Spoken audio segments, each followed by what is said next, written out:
So we're gonna talk about today, God willing, the six corners of the Star of David, and more than nationalistic symbol, or more than what the Star of David represents, or what it looks like in terms of representing Judaism, and in fact, in the modern state of Israel has the flag of the Maggen David on it, and that is ostensibly the sign of Judaism. There's a Maggen David, and just a little bit of a context, a little background on the Star of David, what it was. So they say that the warriors of King David went out to war with this Maggen, with a shield that had on it the Star of David, right? And the Star of David represents the different dimensions, the different sides. And I heard like a lecture one time by a martial artist, that wanted to bring a connection between martial arts and Judaism, that King David would navigate these six directions in terms of like certain stances and certain ways of fighting.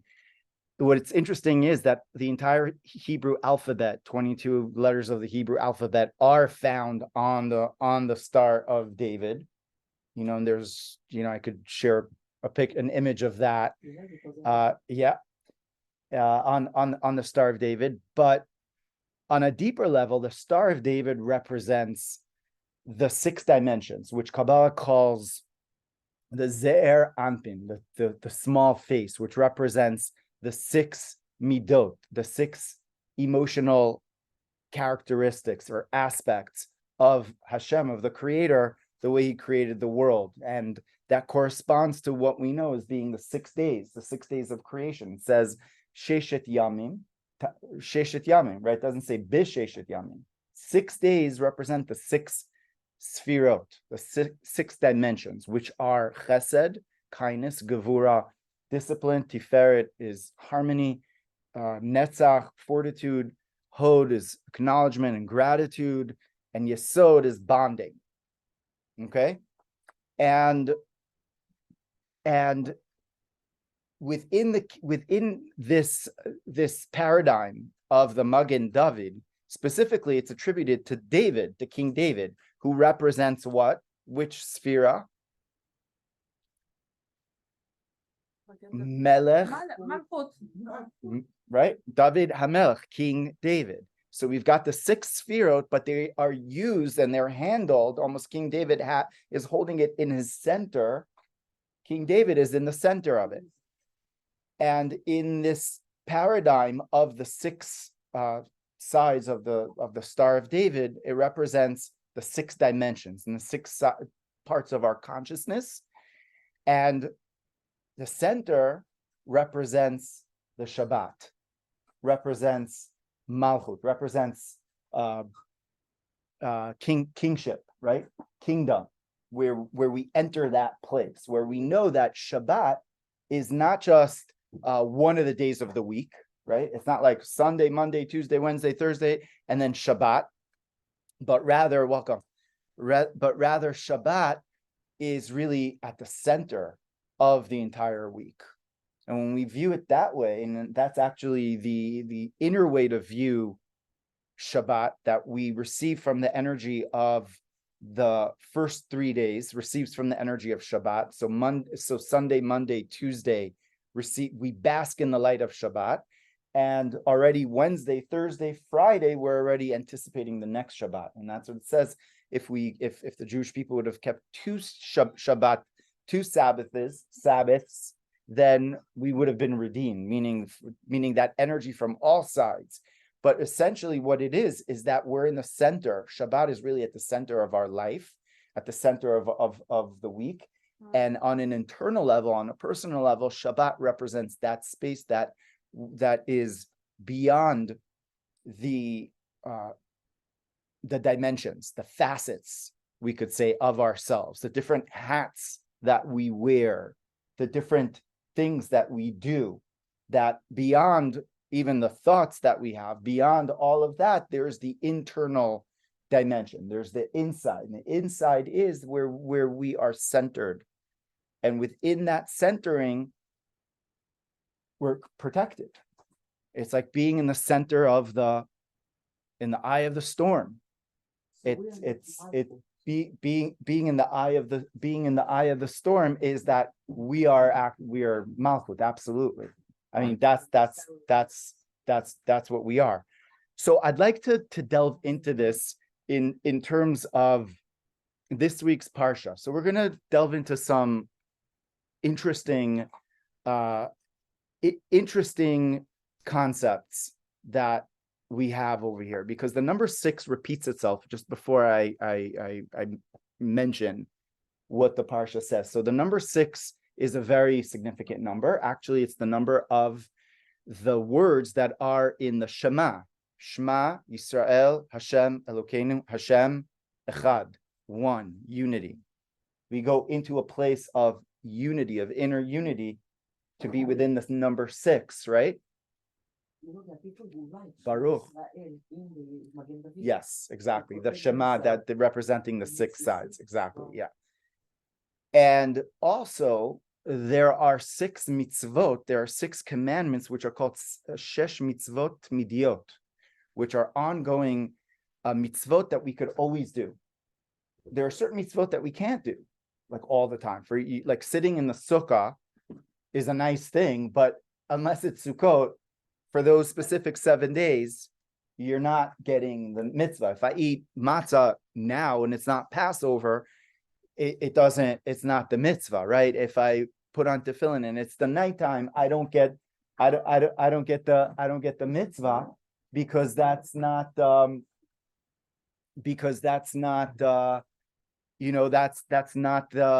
correct time, and because we've got time and we've got place. And so basically the mitzvot, welcome. How are you, Rebbetzin? Thank God. To see you. To see you. Bring the blessings of LA to us, Baruch Hashem. So we've got the 6 ongoing mitzvot, which are, what are the 6 ongoing mitzvot? So the 6 ongoing mitzvot are as follows. Emunah in Hashem, belief in Hashem. Lo yelecha Elokim, not to believe in other gods, other entities, right? Yichud Hashem, the unity of Hashem, which is the Shema. Ahavat Hashem, love of Hashem. Yirat Hashem, the awe of Hashem. And lo taturu, you shall not stray after your eyes and after your heart and after your eyes. Those are 6 mitzvot which we could constantly do. In other words, wherever we are, we could be walking around with it. And these 6 mitzvot correspond to the 6 corners of the Star of David. In other words, being shielded from all negativity. And the Shulchan Aruch gives us a little way of remembering the 6 mitzvot, midiot. And it's not really a way of remembering, but it tells us you should know that if you want to know how to remember how many there are, you remember this. Shesh arei miklat iyelach. There are 6 cities of refuge. So you want to know the 6 ongoing mitzvot? There are 6 mitzvot. There are the 6 cities of refuge. Yeah, I'm going to repeat the 6. The 6 what? There's 6 cities of refuge. Yeah, Tzfat is one according to many opinions. We're not sure. Well, one second. So these are the 6. Emunah in Hashem, belief in Hashem, not having other gods, thinking of other gods, unity of Hashem, love of Hashem, awe of Hashem, and not straying after your heart and after your eyes. Those are the 6 ongoing mitzvot. And by the way, we also have what is called the 6 remembrances, where we have the 6, which there's a custom to remember these 6 things, 6 items, right? Not so now, not getting in too many directions, because I really want to focus this on something, but just to give you a sense of how important the number 6 is, but even more so the number 7, which is where we enter when we do enter the 6 ongoing mitzvot. In other words, the 6 ongoing mitzvot are meant to protect us, very much like the Star of David, shielding us. Because when you have emunah in Hashem, when you don't stray after other gods, when you have that sense of unity, and you have that sense of awe, and you don't follow after your eyes, well, guess what? You are protected. The Yetzer Hara has nowhere to go, is not going to attack you, because you are focused and you're invested in the right places. And even more so, what allows us to really be invested in it is that central place where we're going into. And that's what the sages tell us to remember this. This is the 6 cities of refuge. In other words, you could go close to a city of refuge, but unless you enter it, you're not protected. So basically, if we're not entering these mitzvot, which are called mitzvot of the mind and the heart, and how do you enter them? They're not technical, they're not physical. They require a spiritual exercise. Require something more. In other words, you can't fake it that I have emunah. You can't fake it that you have love. You can't fake it that you have awe. You can't fake it that you are not looking at other gods or whatever it is. You can't fake it because God knows. You cannot fake you have to enter it, and you have to do the work to try to enter this space. And that's what the sages tell us: enter the city of refuge. But the awe is not the awe of fear, it's the awe of realizing the awesomeness. Yes, well, there's different levels of awe, which we're going to discuss now. There's different levels of awe. There's a lower level of awe, which is called awe of punishment. But that would be more like fear. Yeah, fear of here it says yiras Hashem, and there's within awe or yira, there's lower yira and higher yira. It's good enough if you could hold your space and have lower fear. Like that's what Rabbi Yochanan said to his students before he passed. Like he started to cry and he said, I'm crying because I realized that if I would have fear of man, of another human looking at me and knowing what I'm really thinking or doing, so I'm embarrassed to act in that way. But in front of Hashem, I don't have that same level of fear. So a lower level of fear is still like a high level, because it holds us back from bottom line, So I want to get into the parsha. So in this week's parsha, Parshat Re'eh, which the Baal Shem Tov says about this parsha, Re'eh, see, Anochi, see me, see my essence. I'm giving in front of you bracha uklala, Re'eh, Anochi. And the Baal Shem Tov says that see, and the Degel Machne Ephraim, which is the Baal Shem Tov's grandson, says that my grandfather said in the name of the Ramak that a person should look at themselves as a chariot for Hashem, that we are a chariot for Hashem, that Hashem resides within us. We're a mishkan for Hashem, and within us there is, we have our mind and we have our heart, we have our good inclination, our negative inclination, Yetzer Tov, Yetzer Hara, but within that we have our godly soul, and the godly soul within us is Anochi. Re'eh, Anochi noten lifnechem. I'm placing myself, my essence, lifnechem hayom, today, right now, right here. In the moment, in this very moment, I am within you. Re'eh, Anochi noten lifnechem hayom. Like right now, I'm not here yesterday or tomorrow. I'm here right now in this moment. Right now, my essence is found and is present. And that's what I want you to realize. That's what the Baal Shem Tov teaches. So the parsha is called Re'eh, and within this parsha, there's a number of different things that are going on. One of them is called the false prophet. There's an incident. There's a type of a person who's a false prophet. There are such people. They're called Navi HaSheker, a false prophet. What does the Navi HaSheker do? He prophesizes that this and that and the other thing's going to happen, but God didn't really send him to do that. And this is a very grave, serious offense.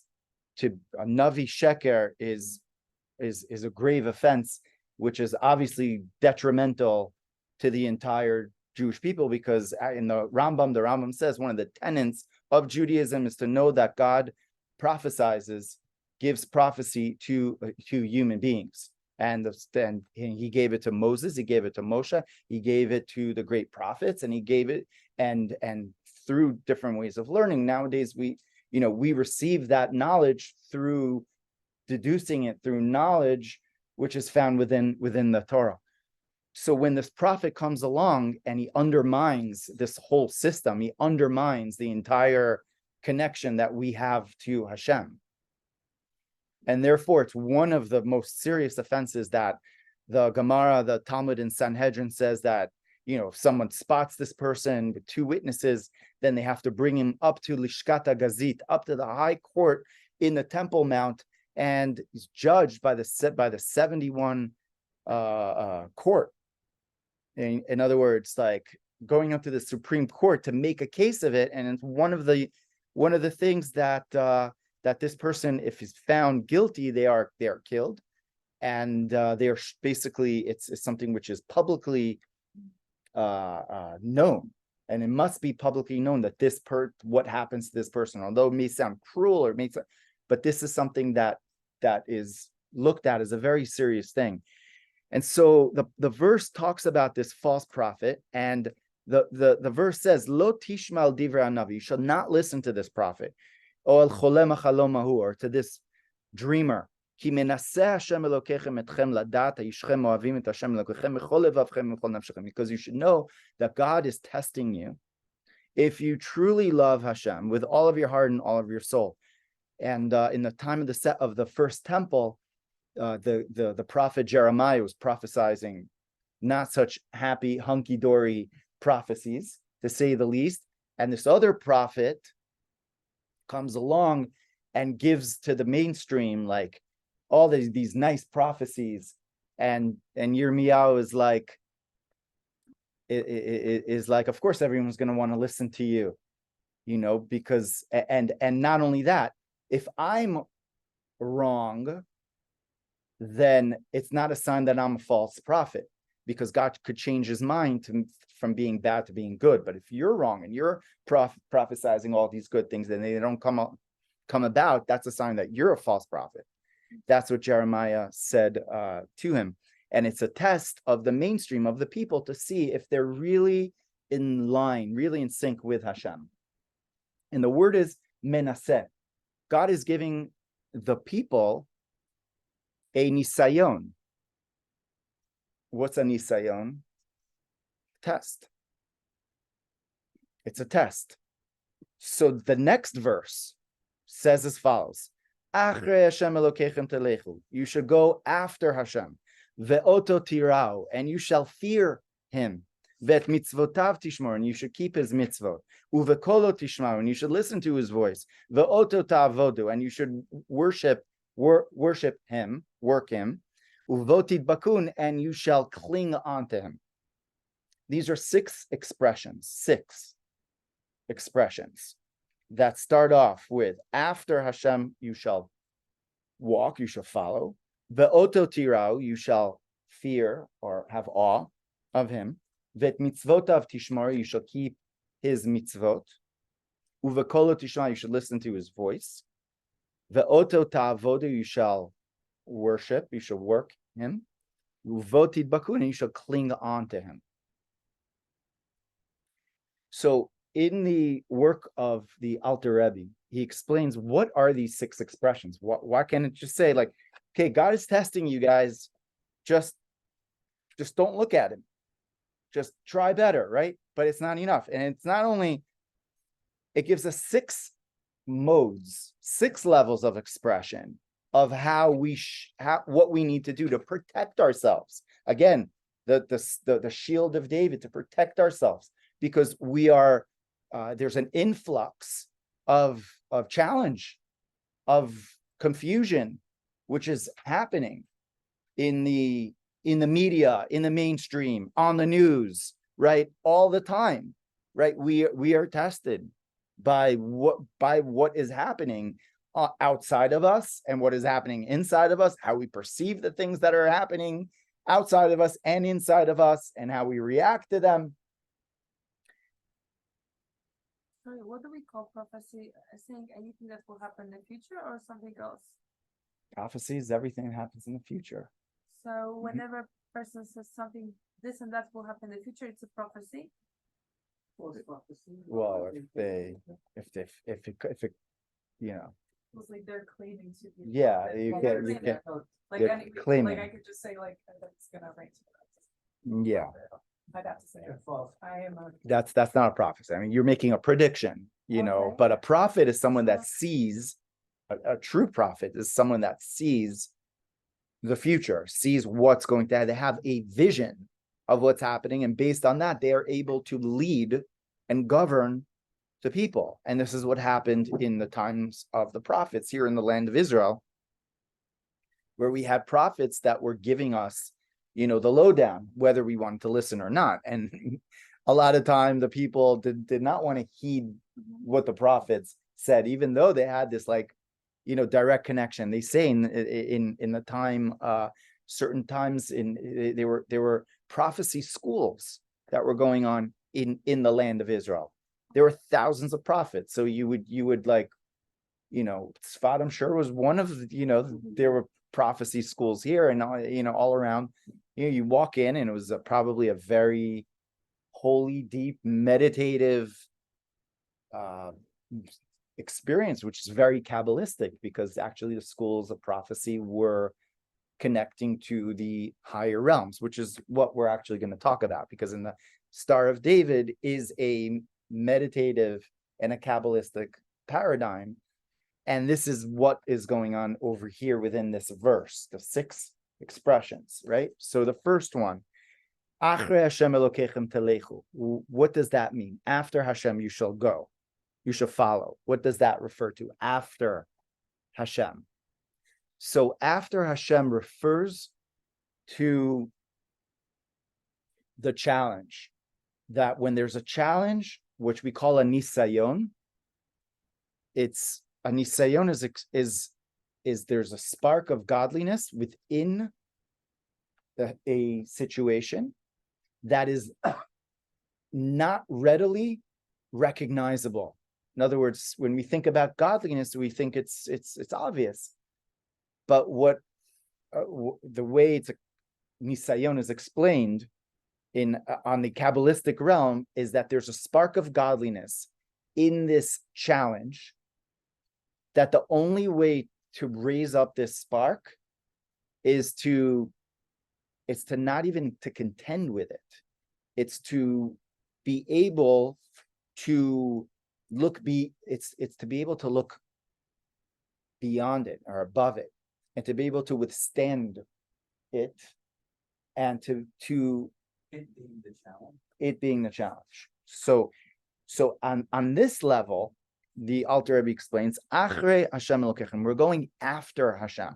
In other words, we're not feeling the closeness of Hashem when we are, God forbid, in a challenge. And we always are. And according to many Kabbalists, the reasons why we're in this world is to actually be challenged. And so God is not obvious in our world, in our life. And so it seems like we're following something which is not obvious, something which is hidden, and we have to prevail and to be persistent in not having that challenge bring us down. Because the challenge is a potential, it's a gift from Hashem, it's light, but that light is not something that we could understand. The only way that we can access that light is to be able to dig deeper within. But you're almost talking about like a light in the midst of the darkness, light, which is not easy to Nope. That's why we're in this world. That's why we're here. There's a nisayon, but the nisayon in Hebrew means a test, but it also means nes means a flag, because when we're able to persist, then we are almost eating that energy bar. That light is there, but it's an energy bar, and when we have it, it's almost, you remember the Pac-Man? Like you get that, and like you become uplifted and better off because of it until you get another one. And then you have to, and now it's not like you could rest on your laurels from the previous one. Now it's another one. And it's once again, Acharei Hashem Elokechem. It's like Ve'oto tirao. So let's go on a little bit. We'll come back to this. Ve'oto tirao, and you shall have awe of him, or fear of him. That's the second step. The second step is as we are in the challenge, we're basically we're on the go. We're on the run, like man on the run. Like, this is happening, but and we're figuring out how we could dig deeper to be able to prevail within the challenge. The second aspect is va'oto tirau, you shall have awe of him, or have fear. And that represents, or that is the sense of presence, which is what awe really is on a deeper level. Like you were mentioning, it's not just fear, but it's more of a presence, a recognition of a higher presence that is here within my life. There's a feeling of awe when we stand by a beautiful mountain top, right? By the Grand Canyon. It's wherever you are, you see a beautiful, wow, you exactly, right? We are wowed. All of a sudden, you don't have to go anywhere. You become present by the thing, by the experience. Ve'oto tirau. The second step is finding the experience of awe, which is not easy for us as much as it used to be, when you could very easily find an awesome experience. Was not cliche awesome, but just it's awesome because it's, every other word is awesome, but it really is awesome. It really is an awesome experience, which is why we want to have experiences, because we want to feel that awesomeness. When we want to hike, we want to feel that. When we are doing certain activities, if it's scuba diving, or if it's doing a parachute, whatever, right? You're feeling that sense of Hashem that is wow, here, present, and you feel alive from it, because now you're feeling godliness. Beforehand, it's hidden. Achrei, you're hiding. Why? Like, I don't want you to be hidden from me. I want to be close to you. I want to feel you. And that's the second aspect of tirau. We're feeling the awe. And then vet mitzvotav tishmor, you shall safeguard the mitzvot, which the mitzvot are our good deeds. And the Talmud says in Tractate Sota that it's possible to lose your good deeds. It's possible, not your Torah learning per se, but your good deeds. Like it says, avera mechaba mitzvah, that a negative deed could put out a good deed that you've done. It's just that's what the Talmud says. So, in other words, we should never rest on our laurels and say, I've done this and I've done that, and I'm all good to go. Even we mentioned Rabbi Yochanan, even him, after 120, after everything he's done, he's like, I'm not sure, I don't know. That mitzvotav tishmoru means you've got to have, it's also a sense of awe, but it's a sense of not awe in the sense of like an experiential feeling, but it's a sense of almost like I have to be cautious of where I go, what I do, who I want to really interact with, right? What I want to, like, how much do I want to partake in that? How much do I want to consume this? How much do I want to be on this platform, on this show, on this thing? It's like, we're flooded, by so much that we can go to, and we should realize, like, with mitzvot of tishmor, if you want to be connected, spiritually in tune and happy, and what you have to guard what you're doing, to safeguard, where you're at. You have like a little blossoming tree and little blossoming, like sprouting little shrub over there.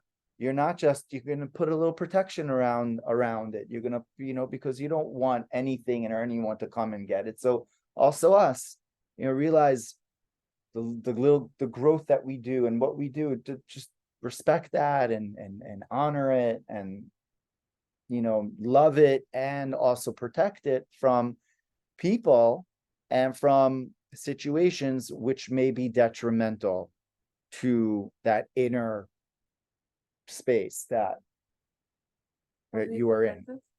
What's that? How do you protect it? Well, you become cautious. You learn how to be cautious, from experiences that are not in line and in sync with where you intrinsically want to go, where your compass is meant to be taking you, and now you're not protecting that, because you're either partaking in other experiences or interacting with other people which are not bringing you up, bringing you down, and energy drainers, which there could be people like that are just like, yeah, and sometimes the best thing is to say, like, I can't talk to you right now, sorry. Now forever, or now not forever? It depends who, but again, every situation is on its own.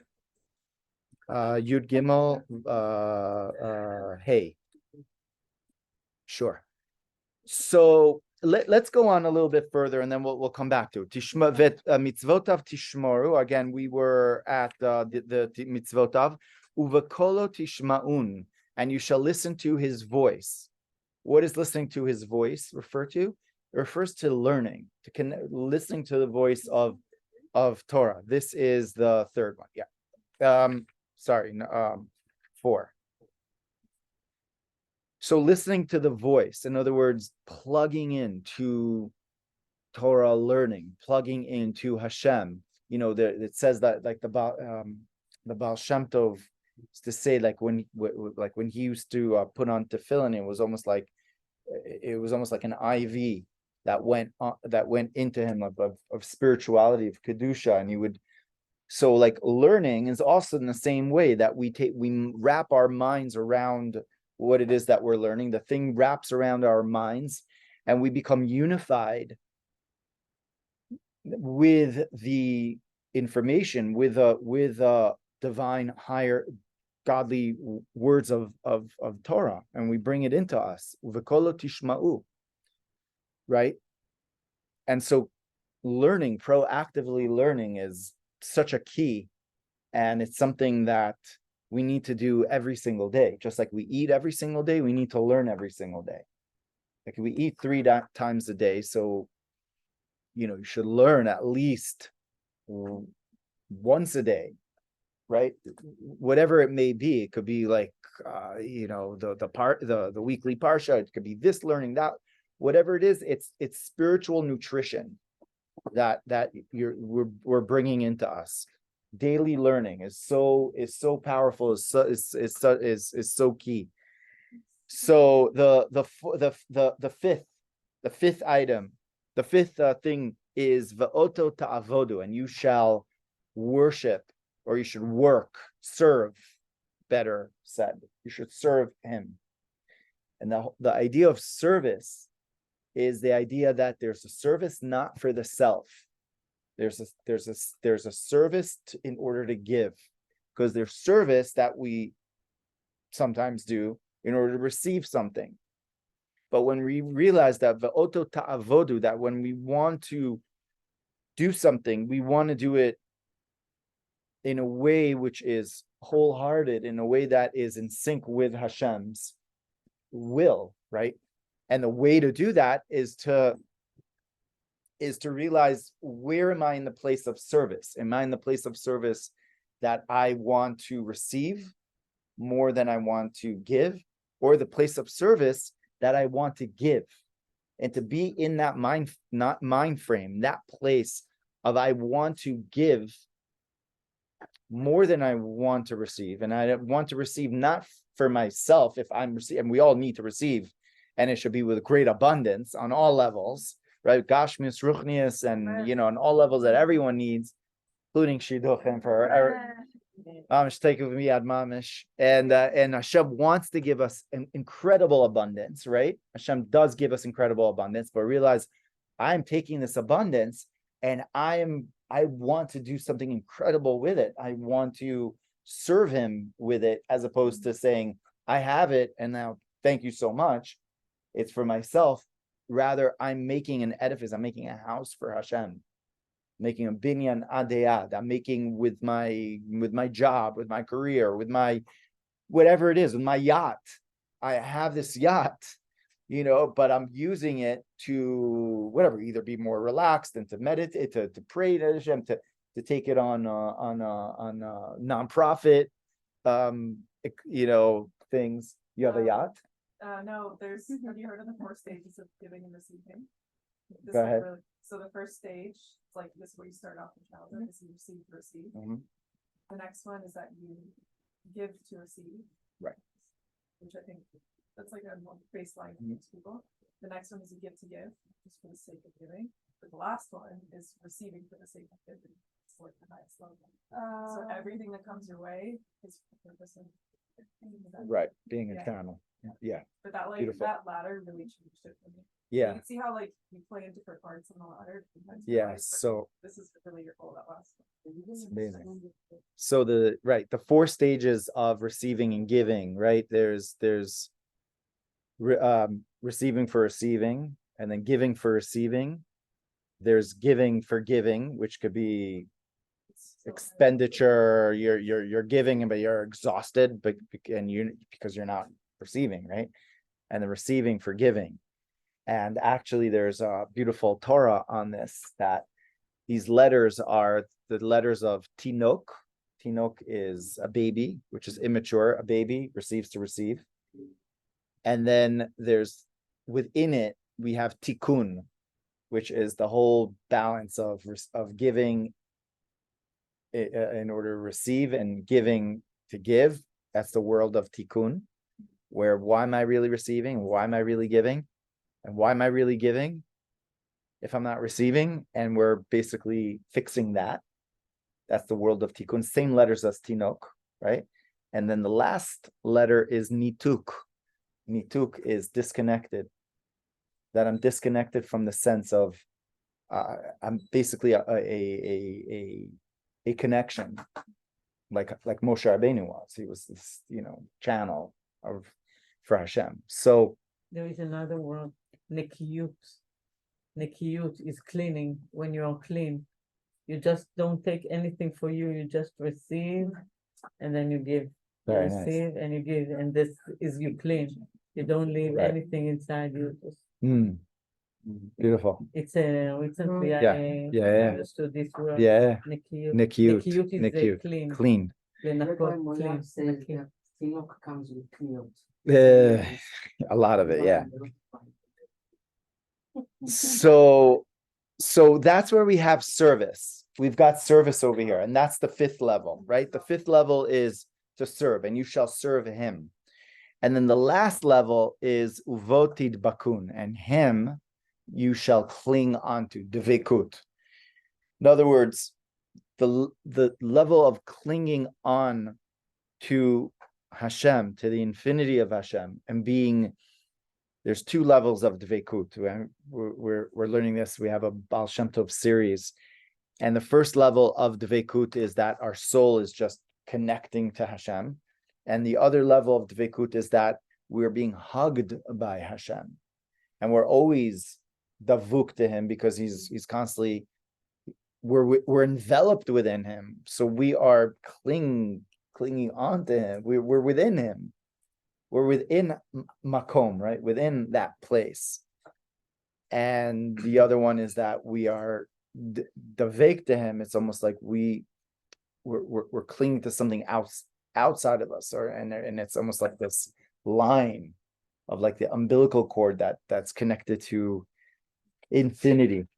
So these 6 levels are the levels of progression from the state of nisayon to the level of dveikut. Because we can't just jump into the dveikut, into being enveloped in that oneness of God, of godliness, being just connected. We have to go through the stages. What are the stages? There are 6 stages. The first stage, once again, is to be able to recognize a challenge and to be able to go after something which, or Hashem, which we're not even seeing. So it's achrei Hashem Elokechem, and that's a very difficult thing. So this represents which level of the 6 ongoing mitzvot. Okay, or before we do that, within the Sefirot, there are these 6 Sefirot that we talked about. So the first Sefirah of entrance is the entrance of Achrei Hashem Elokechem Telechu. So when there's a nisayon, who was in a nisayon? Yosef Atzadik. He was incarcerated. Yaakov, yeah, but Yosef Atzadik was incarcerated. He went through this challenge, and he was able to withstand the challenge. So that's Achrei Hashem Elokechem Telechu. That's the Sefirah of Yesod. Ve'oto tira'u, and him you shall fear. What is him you shall fear? You should have awe of. That's Hod. No, because we're going up. No, we're going from Yesod. Yesod and then Hod. Hod is tira'u, you shall have awe. And that's what awe is. That's what Hod is. Hod is like, yes. Hod is acknowledgement of Hashem. And it's basically Rabbi Shimon Bar Yochai, his day is Hod Shebehod. Right, so we can't get into the specifics of it necessarily, but it's basically, it's an awe of Hashem. That's what which gives us humility, right? Because when you see something, when we see something so incredible that Hashem has made, we are humbled. There's no other words for it. And this is the whole depend. Yes. You connected before to gratitude, right? But they're all connected. Well, yeah, it does give you gratitude, right? You know, when Could you just repeat? Sorry to interrupt. Could you just repeat what 1 is again? You shall go after Hashem, right? After Hashem Elokechem, you should go, and that corresponds to the Sefirah of Yesod,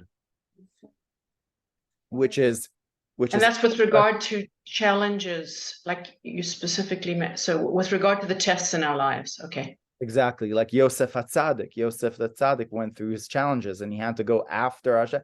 He was in jail for 13 years, right? 12 years, and he was sold by his brothers. He went through this challenge, that challenge, and he withstood it, and that's what he's called Yosef HaTzadik. And va'oto tira'u, and you shall have awe of Hashem.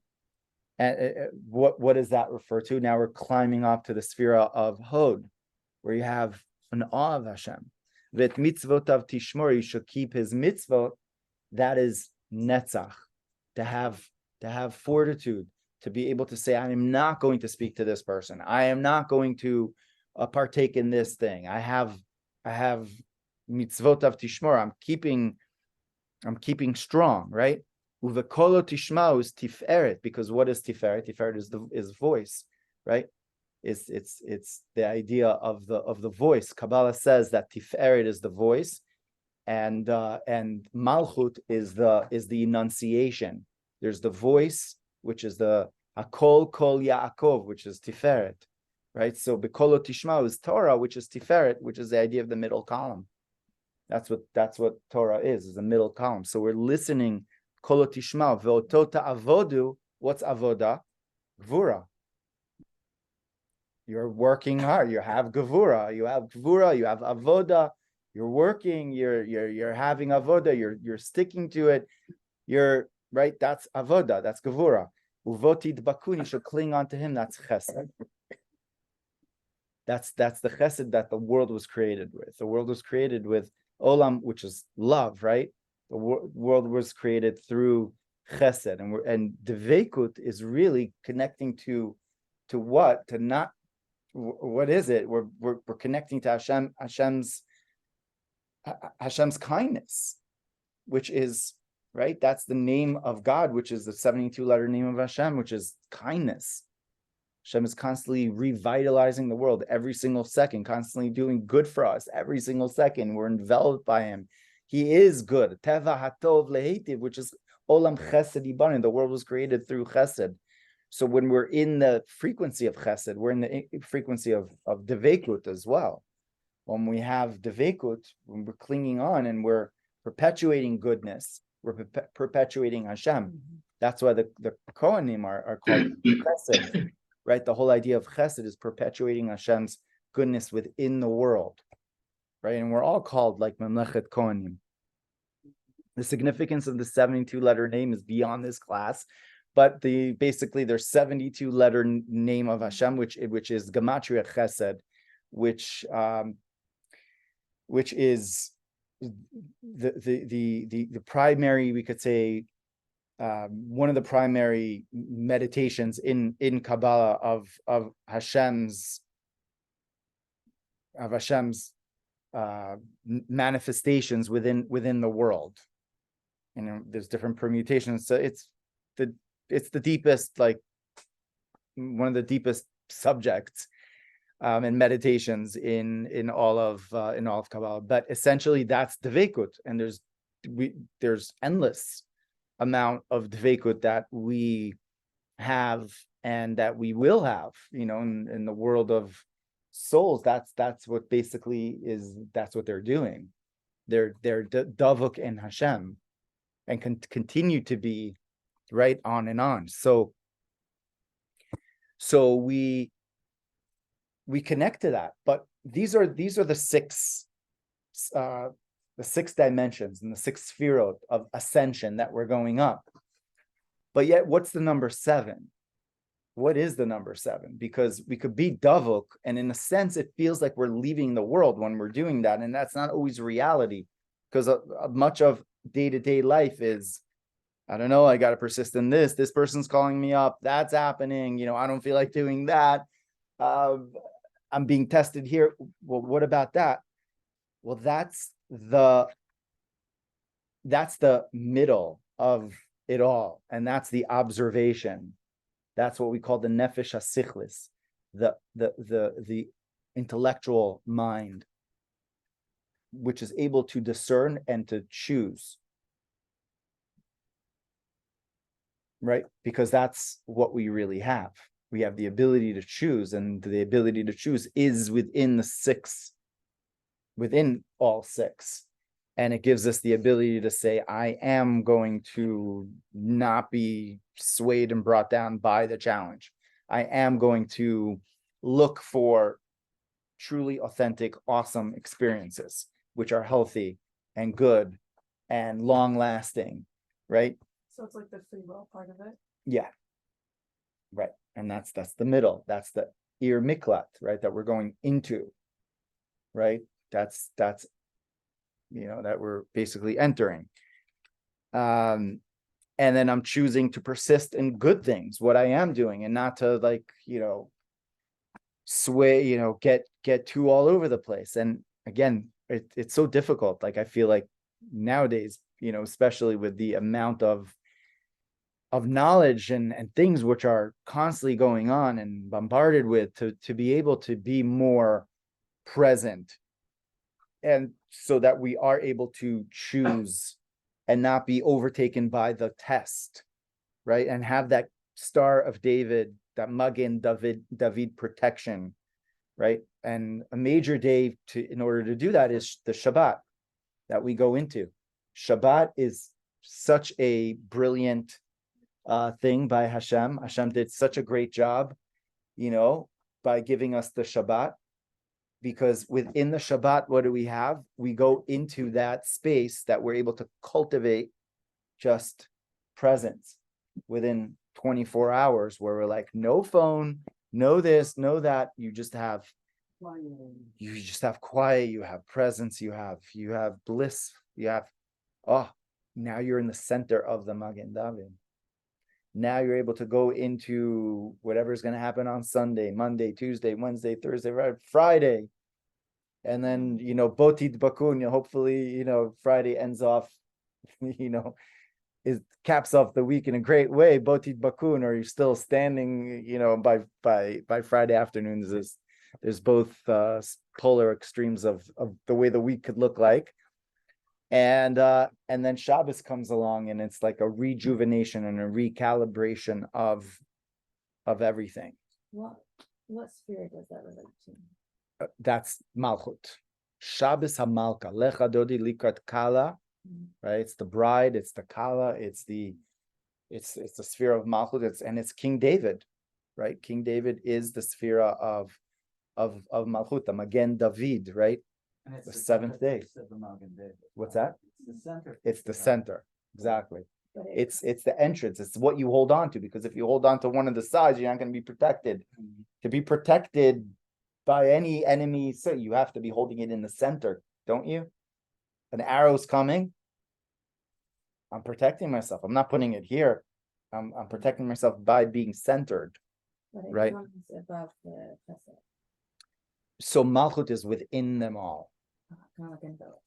Well, Malchut gives to them all. It's basically like Shabbat is the center of the week, really.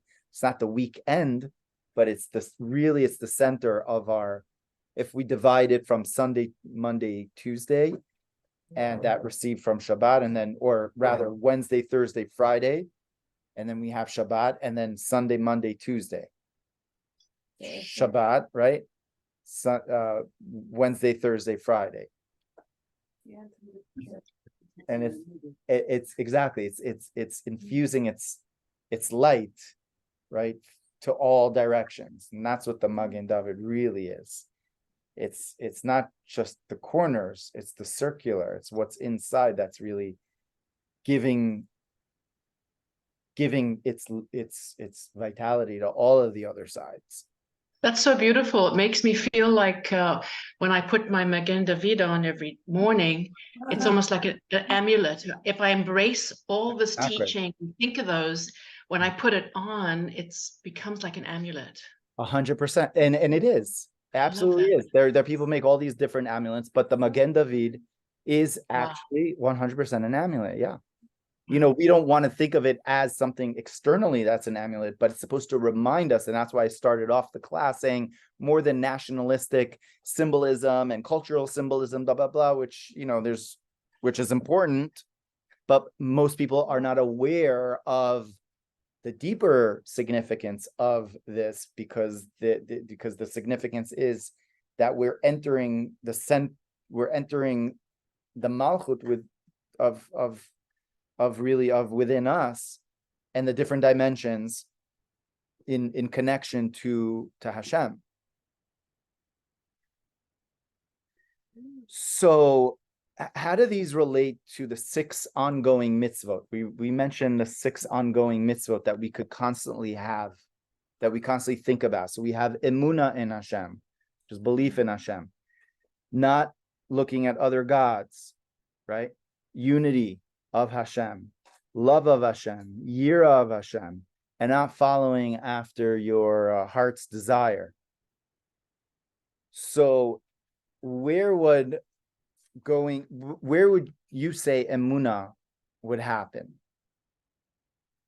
On which realm? I would say Yesod. Isn't Yes. that the foundation?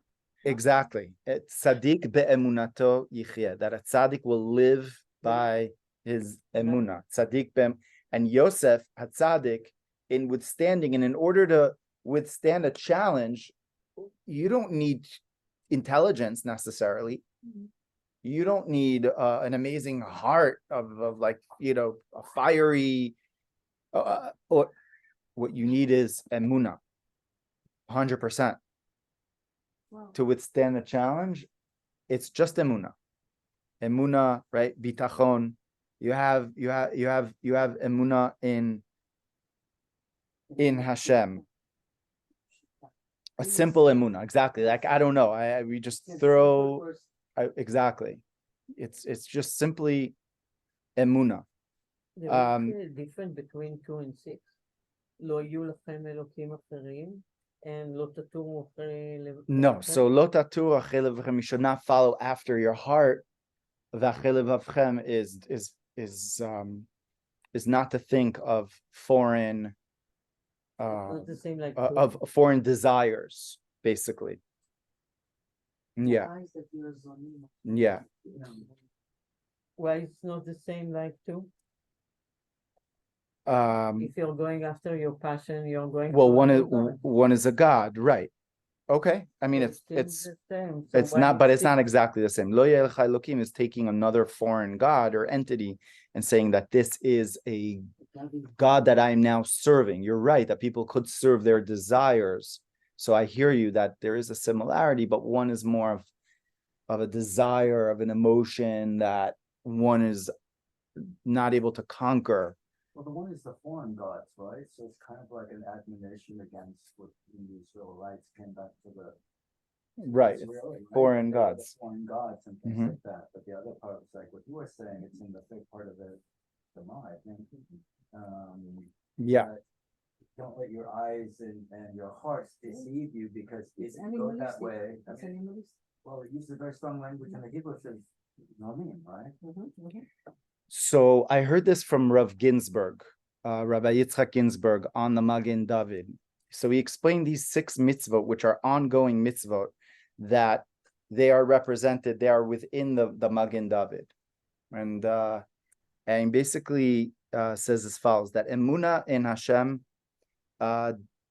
depending how you look at it, and again, not putting it in context of what we were just learning, the 6 phases of Achrei Hashem Elokeichem Telechu necessary for now, but putting it in the context of the Maggen David, that it represents emunah in Hashem, and that's above us.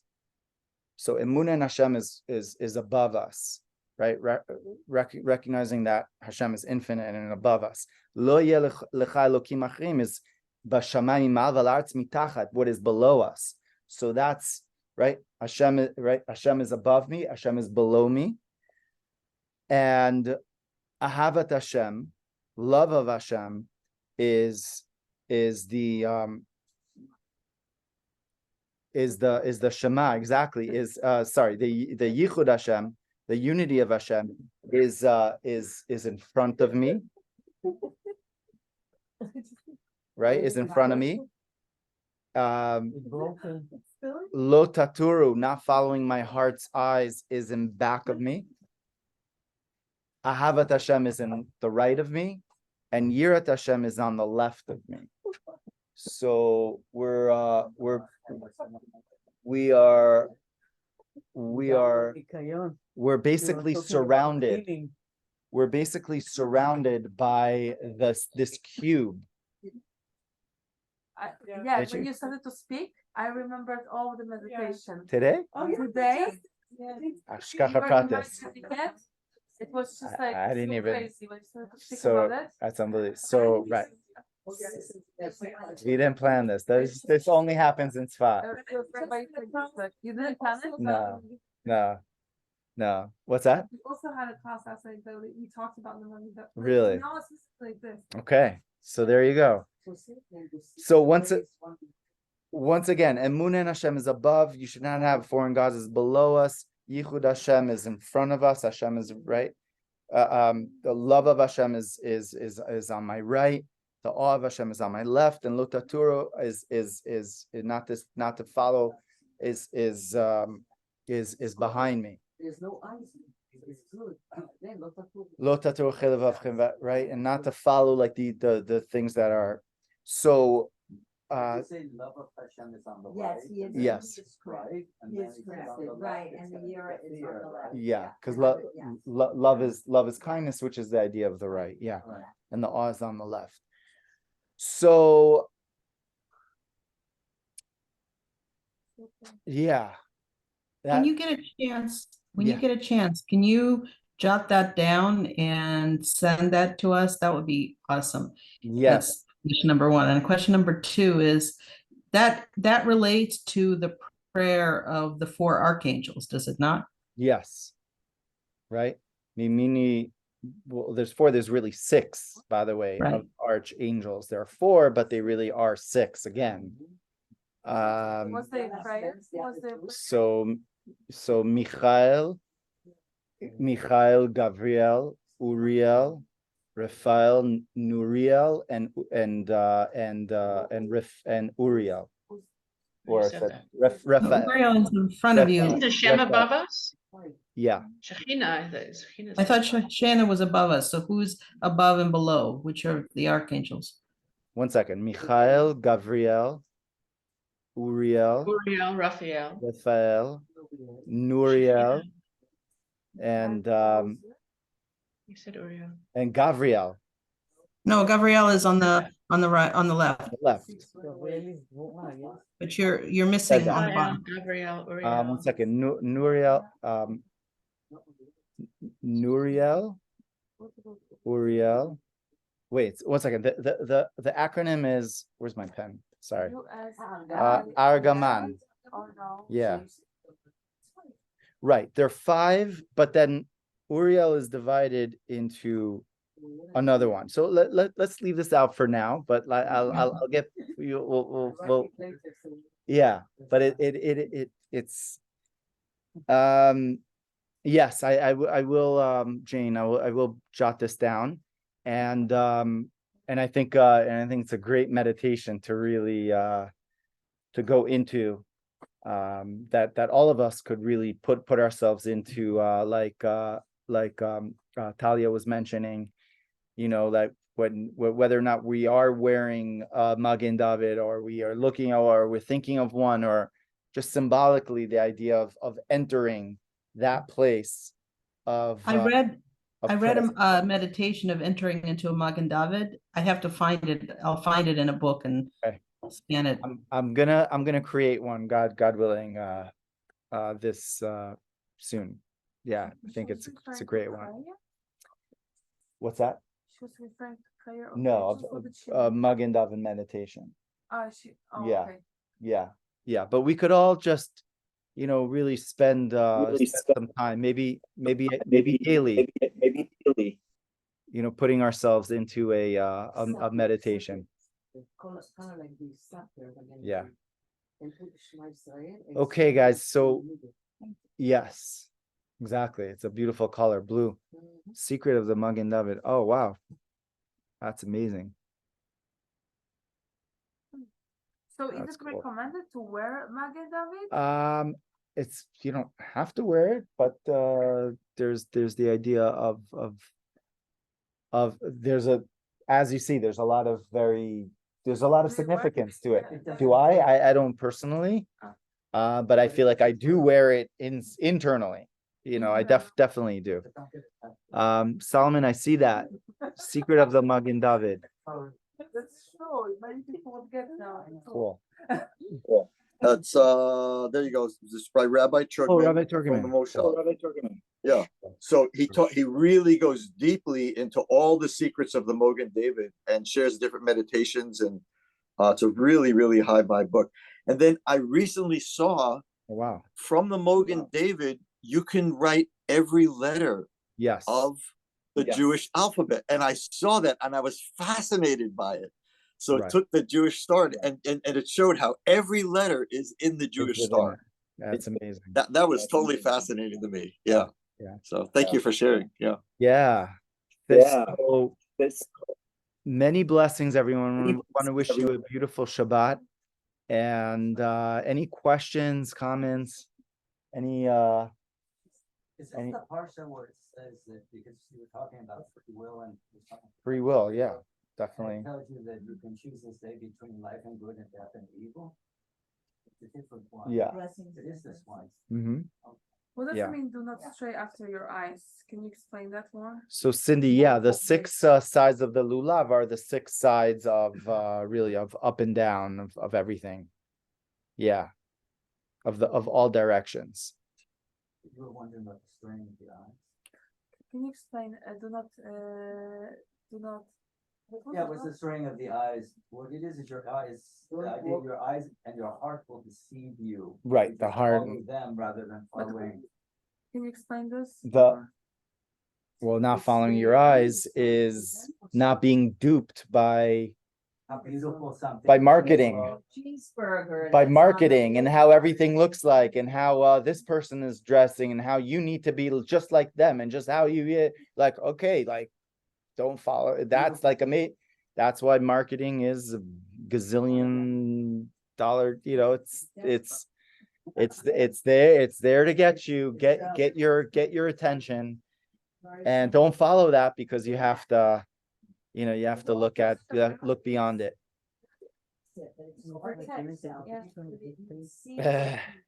Yeah, go ahead. All right, everyone. So many blessings. Wishing you a beautiful Shabbat. Shabbat you. Shalom. Thank you, Shabbat shalom. Thank you. everyone. Shabbat Shalom.